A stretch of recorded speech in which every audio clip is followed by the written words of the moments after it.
Hey guys, this is Henry from OBEDIA PC Audio Labs. Today we're back with our video series of Pro Tools.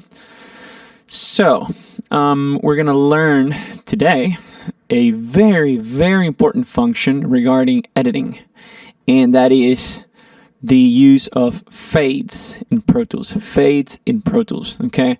So, I have a stereo track that has some distorted guitars that I recorded that I want you to listen for a second. Listen to the start of this, okay? There's some noise from the amp, right? The amp have distortion going on, so you hear that hiss, that noise, you know? And then the guitars start, right? Here we go. Once again, you can hear that. You see that? So there's the noise here, and then the guitars start.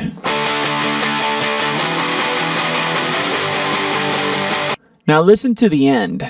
Okay, he's strumming, right? And then around here, that's like that last strum, and it'll it fades out, and then when it gets to this point, it just stops. It's pretty abrupt. It's very obvious.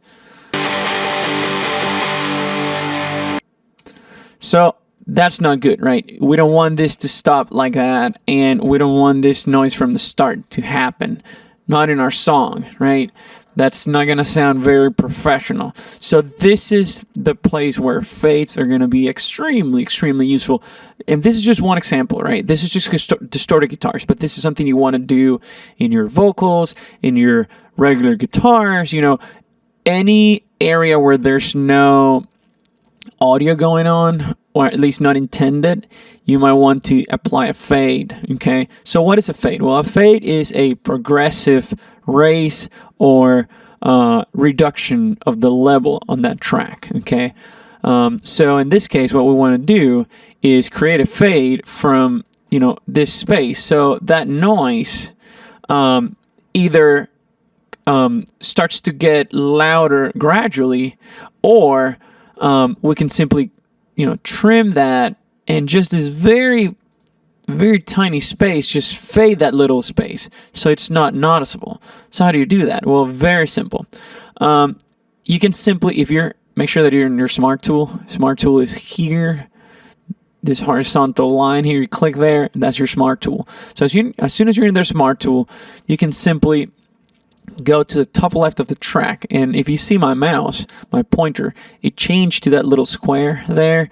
So when it goes to that, you can click there and drag to the right, and that just created a fade. It's a linear fade, so it's going to be linearly increasing that level until it gets to the final level, and that's where the guitars happen to start.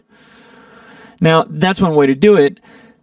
The other way to do it, you could simply trim this, trim it, and then do the same fade, but just this little part, even less noticeable. Let's listen to it. So if I press play, perfect. So you start listening to guitars when the player is actually playing, not before. So no noise. Check it out. Perfect. Now, there's a couple things here.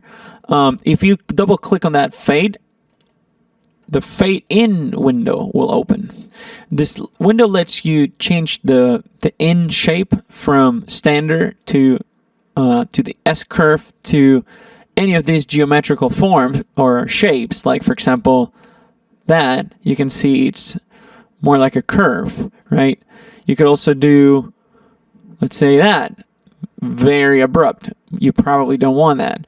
Or maybe this one, right? It's another curve. So if you press you press OK, that change happens. You also have the slope, which could be equal power or equal gain, depending on what you want. We can just leave it on equal gain and modify that curve. Let's use that one. And you can play with it, right? You're supposed to, apply the fade and listen to it. Listen if it sounds natural. And it does, we're not listening to that obnoxious noise that we had before. Just starts. Now, here's the other case, the fade out. Once again, we had the player strumming, and then there's one last strum that just stays there. and just stops. It's pretty abrupt, which we don't want that to be the case. But let's listen to it. Super abrupt, and it basically happens from here. Boom. So we want to create a fade out on this area. How do we do it? Same style, same technique. We go top right, because this is the end of the clip. Click on it, drag there, and that's just a linear fade out. Let's listen to it. That sounds good. Now we can make it even more obvious if we just double click on it and change the out shape. Let's try like this one. That's going to be way more obvious. Yeah, that's too obvious. Let's just leave it on linear. Same thing, you still have the slope, equal power, equal gain. Let's just leave it on equal gain and linear. Actually, let's drag this to the strum. The actual last strum starts here, so let's see what's going on.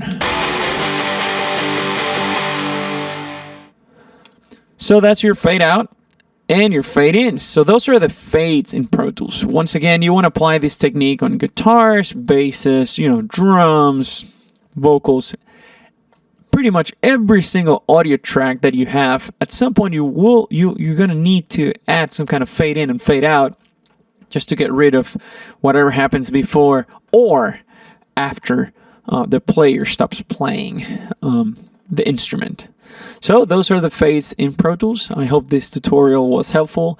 If you have any other questions, please call us from OBEDIA and PC Labs, and we're going to be happy to help you. We'll see you guys soon. Bye-bye.